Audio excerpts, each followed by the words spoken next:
Hi, and welcome to Antique Quest. I'm Steve Harris, and in this series of 5 60-second videos, we're going to show you how you can find money that's just laying around. We got our timer ready, and we start right after this.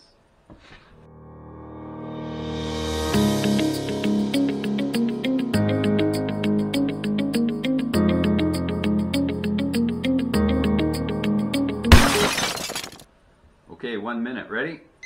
Yard sales, garage sales. Get yourself out there. I know you've heard it before, but there's lots of great deals to be had, and you can make a lot of money at it. You say, I don't know anything about antiques and collectibles. No problem. Watch my show and you'll get to learn more.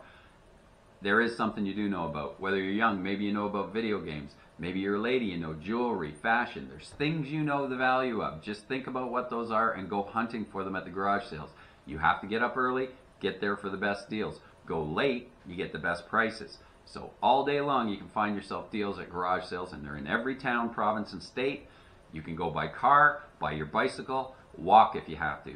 You say I only got 10 bucks, no problem, it's going to work. 5 bucks, it's going to work. I bought things for 10 cents and I actually sold one for 1,600 US from a 10-cent buy. So even if you have no money, you say I don't have a dime, fine. Go to yard sales, they don't know you don't have a dime, and at the end of the driveway there's always a box that says free stuff. And they're happy that you take it, and that's the way to start. Thanks for watching. God bless. See you next week.